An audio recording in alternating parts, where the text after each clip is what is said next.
Pada abad ke-26, perang panjang antara manusia dan seorang ekstremis, organisasi alien yang dikenal sebagai Covenant, akhirnya berakhir berkat sebuah perjanjian yang rapuh.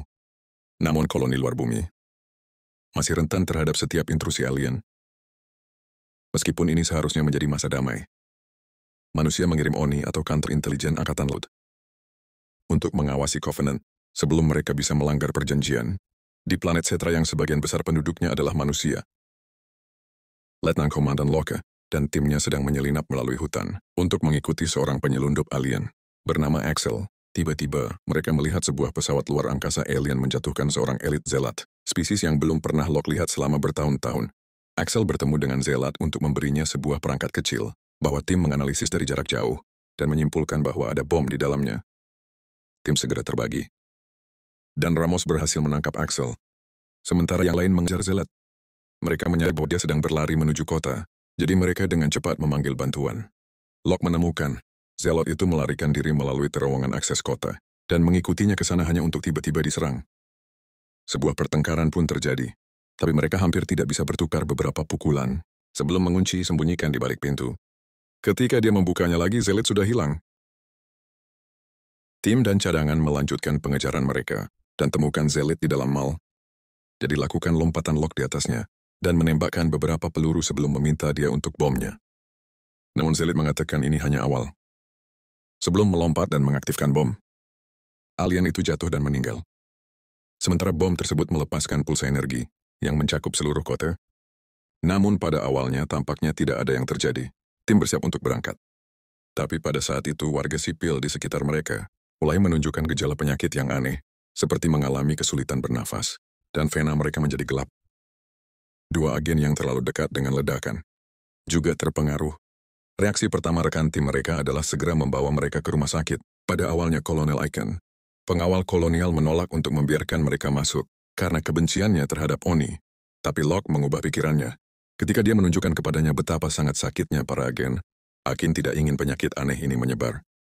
Jadi dia juga mengirim sisa tim untuk diuji, untuk berjaga-jaga jika semuanya ternyata baik-baik saja. Tapi seiring berjalannya waktu, semakin banyak orang yang sakit datang ke rumah sakit, dan laporan terus datang tentang penyakit ini, hingga 10 km dari lokasi ledakan. Setelah banyak pengujian, mereka akhirnya belajar beberapa detail. Orang-orang mulai sakit karena bioagen, dibuat dengan elemen mutasi yang belum pernah mereka lihat sebelumnya, dan itu menyerang DNA manusia. Tidak ada spesies lain di planet ini yang sakit. Sepertinya Covenant telah menemukan cara untuk menyerang manusia, secara tidak langsung. Dengan cara itu, mereka tidak bisa dituduh melanggar perjanjian. Koloni ini mungkin hanya uji coba. Dan jika itu berhasil, mereka akan pergi ke bumi nanti. Setelah itu, tim mencari-cari area tersebut, dan menemukan kendaraannya.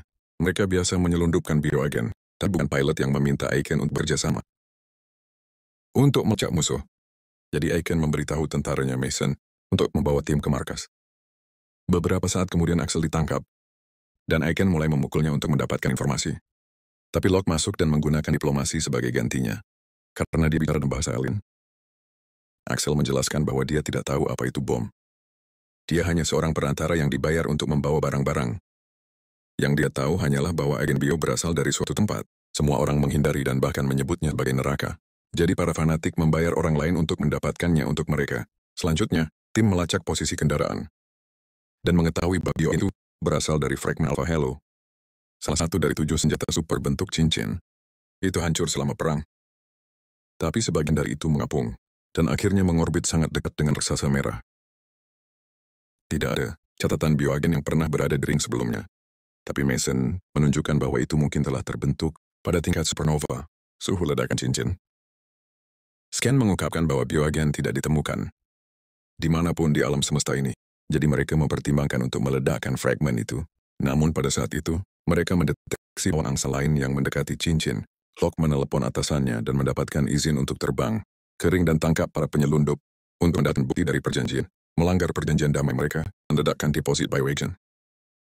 Ini akan sangat menantang, karena region sangat ekstrim, panas yang tidak tertahankan bagi manusia, jadi mereka harus menyelesaikan misi selama 16 jam malam. Fragmen itu mendapatkan ketika menghadapi jauh dari bintang. Untuk memiliki peluang yang baik untuk berhasil, mereka membutuhkan bantuan dari garda kolonial. Locke buru untuk berbicara dengan Aiken, hanya untuk memandang bergabung atas kehilangan putnya. Siapa yang baru saja meninggal karena infeksi agen bio? Bermaksud untuk membalas dendam, Aken setuju untuk membantu dan membawa gelang putrinya untuk mengingatnya.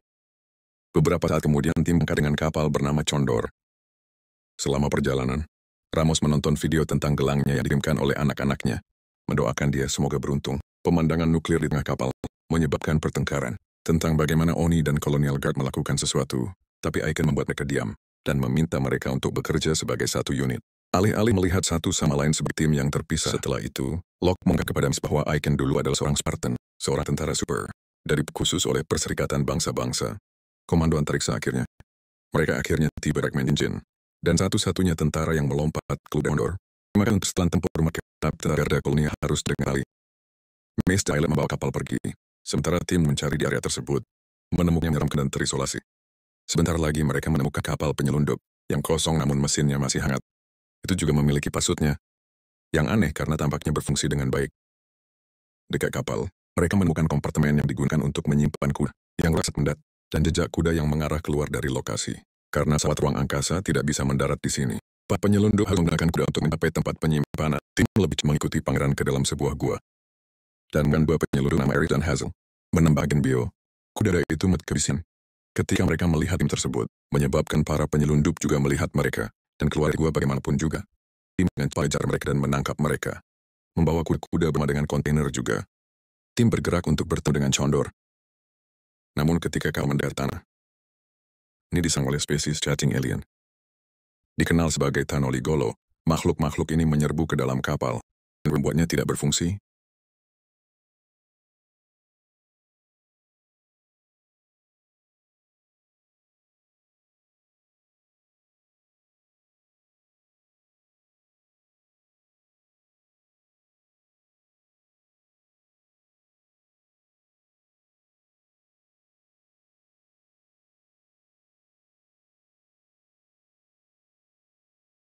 Menggoyangkannya dan menyebabkan masih jatuh dari itu.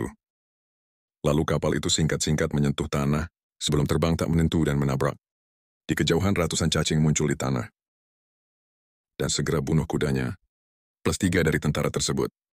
Tim tersebut melarikan diri bersama para penyelundup, dan menyembunyikan diri di celah sempit, di mana Locke menggunakan perangkat holografik untuk menyamarkan posisi mereka.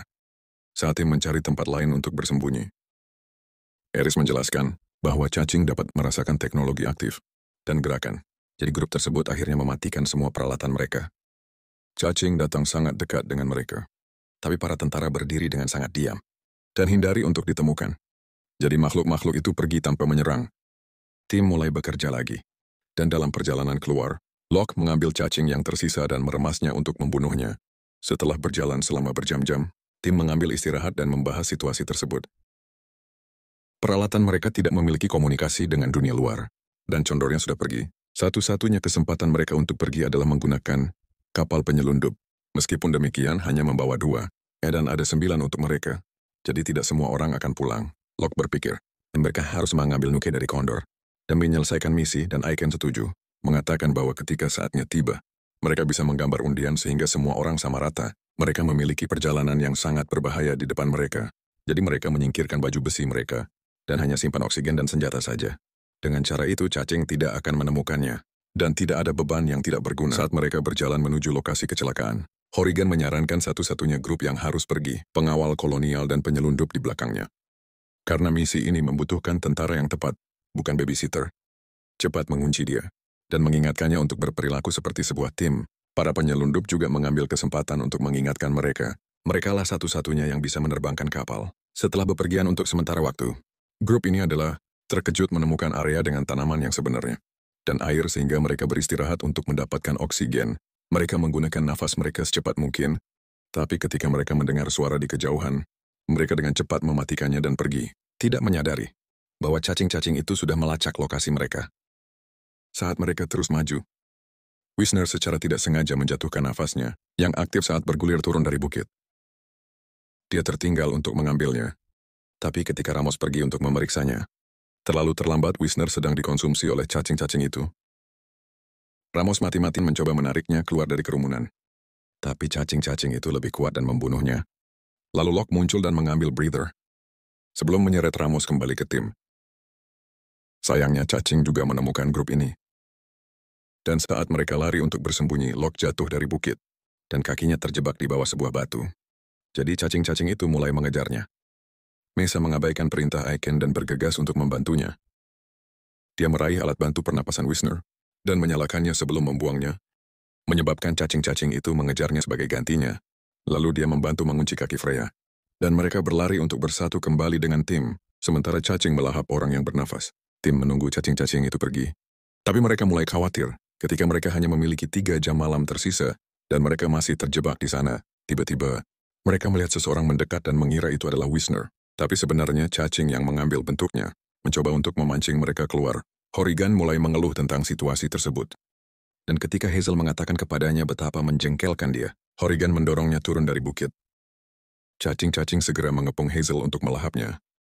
Dan tim akhirnya memiliki kesempatan untuk melarikan diri. Setelah mereka cukup jauh, Eris yang marah mencoba memukul Horrigan. Tapi dia dihentikan oleh Estrin. Locke menegur Horrigan karena bermain-main seperti dewa, tapi Horrigan menunjukkan bahwa Tuhan tidak ada di sini.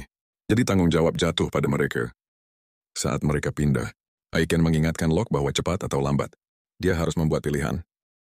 Horrigan juga mendekati kunci, untuk meyakinkannya untuk membuat pilihan, dan tetap satu. Tapi Locke bertekad untuk membiarkan sedotan melakukan tugasnya. Untuk keadilan, Ramos memutuskan untuk menonton pesan anaknya. Untuk menemukan kenyamanan di tengah-tengah kegilaan ini, tapi Estrin segera mengambilnya darinya, dan membuangnya mengingatkannya pada cacing-cacing itu. Selanjutnya, grup tersebut tiba di sebuah tebing, dan merasa ngeri saat mengetahui bagian bawah dipenuhi cacing. Jadi mereka harus berhati-hati saat bergerak di sekitar tepi. Namun tanpa membuat suara apapun, Ramos benar-benar kehilangan akalnya, dan berbisik kepada Estrin untuk mengusulkan sebuah aliansi, tapi Estrin menolaknya. Ramos menariknya untuk membuatnya sadar, menyebabkan Estrin jatuh dari tepi. Dia berhasil memegang beberapa batu, dan meminta bantuan Ramos. Tapi Ramos membiarkannya jatuh ke kematiannya, dan memberitahu seluruh tim, Estrin tadi saja tergelincir. Ketika mereka akhirnya turun dari tebing, Horrigan secara tidak langsung memberitahu Ramos bahwa dia tahu kebenaran, dan dia tidak menghakiminya. Mereka duduk untuk beristirahat, dan Horrigan menggunakan kesempatan untuk mengambil senjata Aiken dan mengancamnya agar menyerahkan nafasnya. Locke segera mengambil pistolnya sendiri, mencoba membuat Horrigan mundur. Namun Ramos mendukung Horrigan, dan bersama-sama mereka memaksa kunci untuk menyerah.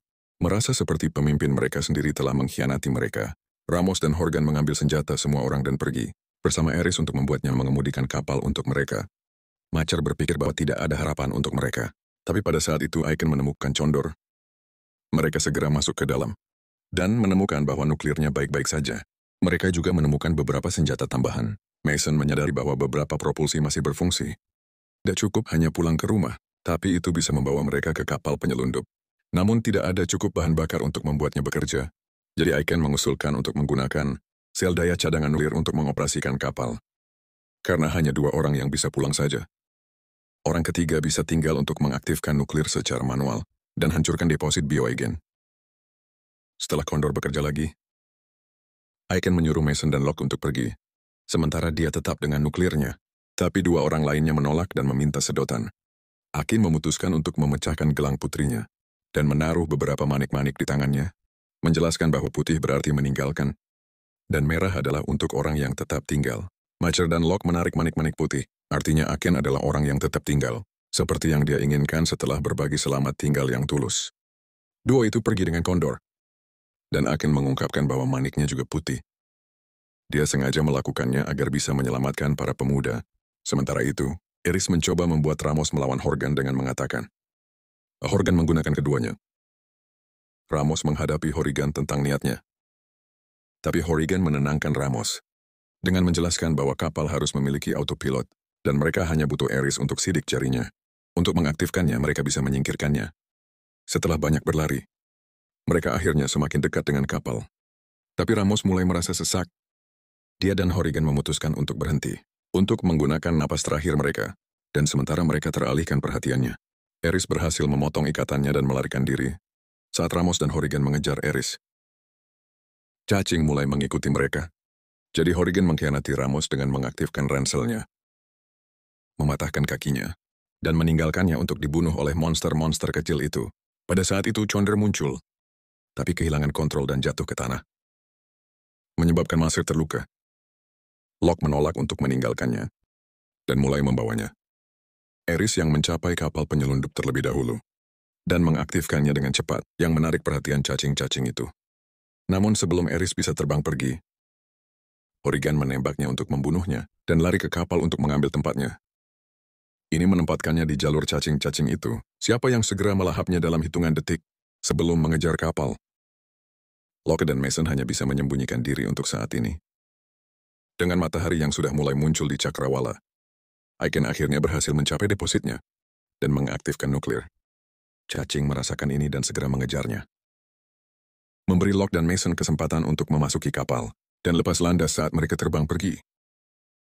Mereka melihat ledakan yang membunuh Aken, tetapi juga menghancurkan fragmen cincin. Dan oleh karena itu, agen bio yang menyelamatkan umat manusia.